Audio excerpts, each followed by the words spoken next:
Going on, all my crackhead Karens? What's going on? Or them crackhead Cody Crybaby? Whatever you want to see, it got a little alliteration with it. I guess C. As you can see, we had a Monday Night Raw. Yeet. Nah, not for real though. I was like a good show. It was nothing crazy or nothing like that. This is the part. This is the time where they just the pay per view still about a month away. So now we gotta get a little, we dragging out a little something. We over here get thinning out that juice a little bit more. Um, but I thought it was solid. I was like, it was a good sandwich. Started out and ended basically with basically the same thing. I was like Cody, Seth, basically they talked really as much as they were making fun of the Raw. I was like, they was also talking for quite a long time about nothing at the same time. I was like, Seth came up with the Diarrhea Dwayne, and I was like, fine name, it's cool. I was like, everybody yelled diarrhea, but this is the part where it sort of sucks that they PG because he was like, it came out like soft, wet baby poo, and I'm like, that's the time you need. That's the time they would ever be ready for a bleed. But they should have said shit. It would have been more impactful because I was like, when you say poop, you kind of sound like the walking emoji, clown emoji that Dwayne said. Just saying, as you over here looking like a highlighter. That's how it goes, or whatever. But no, I was like solid show. Had a good, like a whole bunch of themes in it. I was like, we had Damage Control showing up to see Shayna and Zoe, which I wish they would get a name. Versus, I guess they faced Kaden Carter and Katana, and I'm like, they need a name too. They don't really have a name either. They should be like Party Girls or High Life City or something. I don't know. Anyway, but I was like, we got that match. That I was like, that was fine. I'm not gonna talk. I'm not gonna go to an extensive amount of things that necessarily happened. I was like, we getting a gauntlet match for the Intercontinental Championship, and I must say, the pool of people sort of is a little disappointing. It's not. I was hoping that it would be a bigger field, just because I thought there were like quite a few people that can be in the match along with some of the other people. Because I'm like, Ricochet sort of a throw in. We ain't seen that dude in like, I swear I ain't seen Ricochet since he was like fighting with Logan Paul. So it feels like it's been about a half a year. Uh, I like Bronson Reed. I was like, okay. To me, okay, I'll put it like this: the real threats is really Gable, Sami Zayn, and Bronson Reed. Those really are the three threats here. I was like, Shinsuke, then that's not, even though that'd be a cool match with Gunther, I was like, they're not gonna do that. Ricochet, no, neither that. And I was like, hell, I only know the six dudes, so I was like, it doesn't even matter. I was like, I forgot his blip. It don't matter. Those are three. Bronson Reed, I guess, because like he didn't get his match against Seth at the Elimination Chamber. That's what we're reporting. I can see him, but I don't think he's gonna win. It's really Sami Zayn and Chad Gable, just because Sami Zayn need that story to be at WrestleMania and all that stuff, and it's Chad Gable who they done serious him up, so therefore, you know, I was like, you can see him in there. I think it's really gonna be Chad Gable, to be honest. I was like, to me, it just, I don't want Sammy to go for that when he wants to have main championship goals. And also, he's held the Intercontinental Championship so much that it's kind of like, no, it'd be like, and he don't need the rub in the same way. Where I'm like, Chad Gable will get it and it can propel him in a different way. Just like how the mini run sort of did. But anyway, there's that. But speaking of, Gunther out here had a match against Dominic Mysterio, and great. It was great. It was a chopping storm. He tore off Dominic Mysterio's vest and just started giving him more beats. I was like, but I thought it was a pretty good showing because I was like, Mysterio held it on even though he's like really good at selling. I don't even think you really got to sell the way Gunther be over here hitting these chops. You could just sort of just you take it and it's like your body just folds. Oh, JD McDonough's the other one. No wonder I didn't remember him, cause that was a real throw in. Like, just he didn't even have a compelling argument. It's real. Anyway, it was a really good match. I was like for both ends, but also Gunther to keep his championship. Jesus Christ, they put JD in there just because that's disappointing. And then I was like, but then on the other end, Imperium basically, I was like, they held their own in a different way, but I was like, but then Judgment Day turned it on and basically beat their ass in the tag team match. It really wasn't nothing going on there. Also, while I'm here, I want to give like one shout out to not only Raw for talking about Sting last match and saying that little bit about it, because they ain't had to, but they still did. But also they did a lot of references in here. Like they talked, like I was like, and I mean, not that I don't think that there is. I mean, I guess compared to the old days, it does seem odd. But I was like mentioning Taz. I don't think they would have done that since he's in the other promotion. And dang it, I was like, there was another. I was like, I can't think of it off the top of my head right now. But there was another person they talked about as well too. That is also in the other promotion as well too. And they also said their name, and I was like, oh, okay, cool. I was like, I think it was with Andrade, and they talking about like him being like CZW and all that, all of them. And I think I got it right, but yeah, I think that was another one where it was like, okay, cool, we over here just giving out people lineage. And I was like, all right, that's cool. I was like, that's cool of them not to basically shy away from talking about other things going on and so whatnot.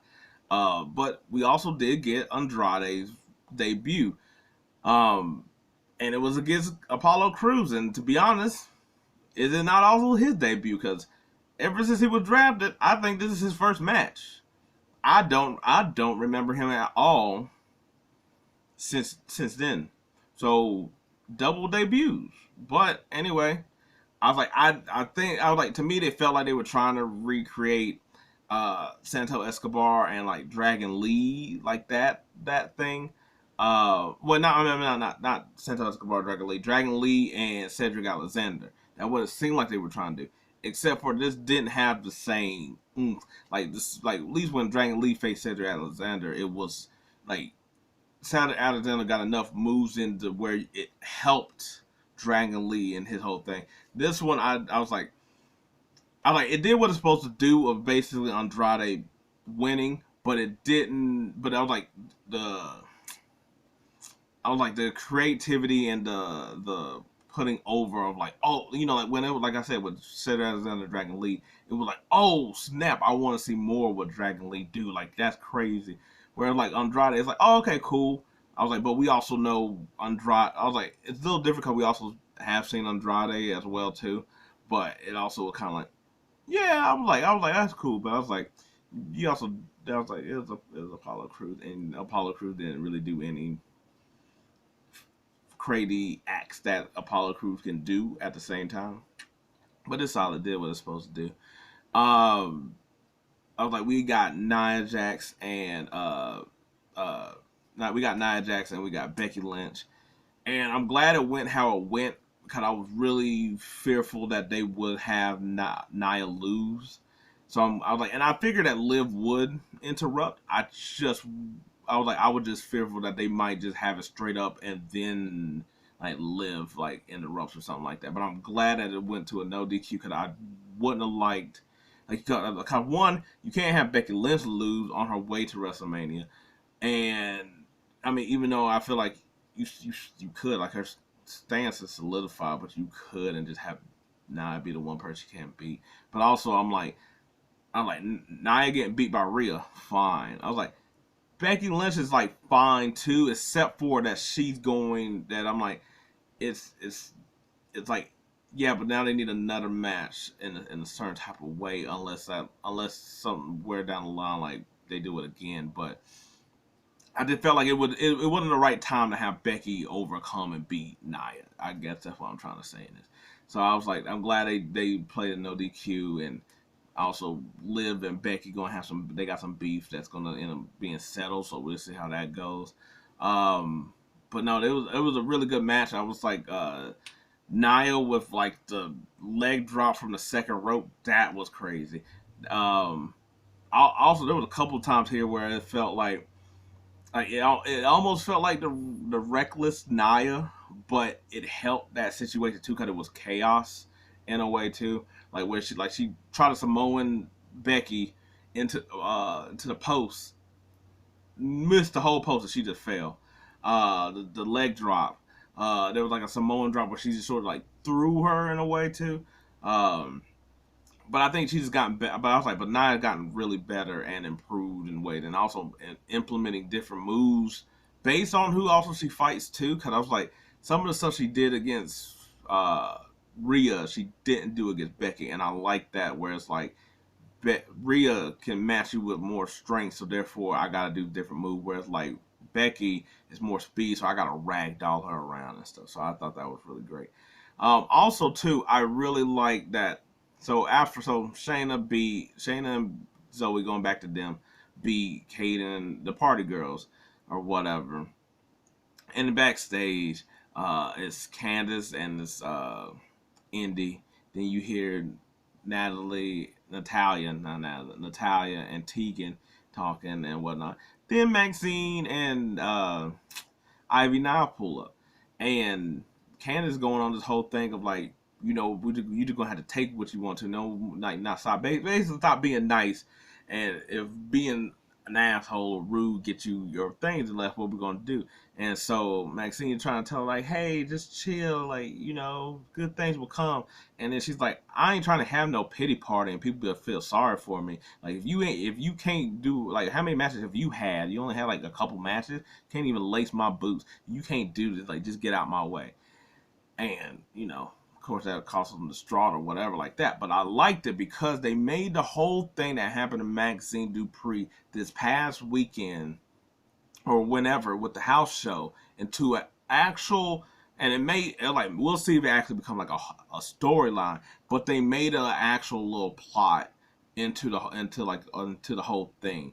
And I like that it's like, one, I was like, hey, like I made a video where I was like, not at her, but I was sort of on the side of like, it's fine to boo. They didn't say anything reckless to her. And I kind of like, there was no line drawn. I was like, was it rude? Sure, but I was like, that's in the business and how everybody came to her aid. So I was, so that was that whole thing. But so I'm glad that one, she still is here, and like that didn't stop her from doing this piece and still doing the thing and whatever. Like that, like that's good.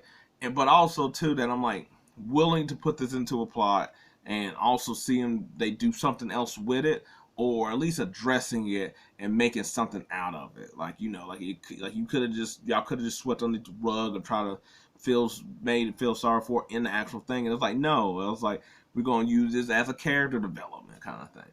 So I like that as well. I thought Raw did a really good job of addressing or doing a lot of different things here in a way that I'm like, I was like, you haven't really seen, and based on how things would have been done back then, it's also like cool and refreshing and like really noticeable. Um, but yeah, then basically I was like, and then we had Sami Zayn and Ivar, and to be honest, Ivar had really good points that he should have been in the gauntlet match, which he should have, or being Gunther's like next opponent, and I was like, he should have had a match against Gunther, and he hasn't. But I'm like he was going on a winning streak during that long, like he was going on a winning streak for a very long time. He beat both members of the New Day. He beaten Chad Gable in the Academy. I was like, well, not Chad Gable, but he was beating the whole Academy of people. Yeah, so he's running through, and I'm like, he basically didn't get his shot, even though everybody else that he basically faced got a shot against the champion. And I'm like, that's really weird. That's really odd. I know he's in a tag team, but I'm like, if you're doing all this single stuff, why is he not able to get that? So, and then he faced Sammy, and I'm not gonna lie, would have preferred Ivar win. Not only like if he would have won, you could have also threw him threw him in the match. And I'm like, cool. Now there's another person for there to be a perseverance. I guess like whoever might be the winner, Gable or Sami Zayn. But also too, I think it sort of helped Sami Zayn because he's already in the match, so it's not like the win was going to take him out the match. So I'm like, he could have had something like that, and like that way it's like oh man, now I'm back to doubting. Whereas it's like now he's on this roll of like, yeah, I got this type of thing. And I'm like, and I'm not saying like you gotta crush his spirit basically. But I'm like, I was like he would talk a good junk, and I was like he fell in the high, and then he got knocked down. And Ivar could build a case. That's all I'm saying. I was like, I just want my boy Ivar to get up in there because I'm like, yo, why hasn't he had a chance to also be one of the big boys that lose? Anyway, main event: Jey Uso, Drew McIntyre. Once again, like that last match, it was a good match, going back and forth. Basically, Jay had a bunch of chances to win. I was like, but he better go for a splash. Solo comes out, but then Cody comes and takes out Solo, and it's like, all right, cool. Then I was like, then Jay about to do it again. I was like taking out Drew, and then Jimmy comes out here. I was like, no yeet at all. And about to take over, and then Seth Rollins comes in and basically, negates Jimmy. And then he turned around, Drew claymores his ass, knocks him out, and basically like, look at you over here trying to fight other people's fights, and you over here can't fight your own. Over here being medically cleared, well, good for you, but you gonna get these feet. And as soon as he does that, then you just hear the crowd go CM Punk the whole way, and basically on their way out. So I was like, I wonder how they're going to end it with Seth Rollins, and I was like, well, Drew, that was good, that was good, and they'll be going to SmackDown, so we'll see how that goes. But it was a good episode of Raw. I was like, I don't think there's really any like down part. I was like, maybe the tag match. I was like, the tag match was a little bit of a like lull, and I was like, Damage Control was there, but it was really no reason to really be there. I know they have a match set up for them, but it was really no reason. But other than that, pretty good Raw. And I was like, setting up everything. I was like, we'll see where some of these breadcrumbs go. I was like, next week, I'm pretty sure that the Gauntlet and the Liv and Becky match and whatever Cody and Seth is going to talk about for about 40 minutes is going to probably capture most of Raw. I'll be honest, next week. But yeah. But how did you like Raw? What was your favorite part? Let me know. Until then, I'm out.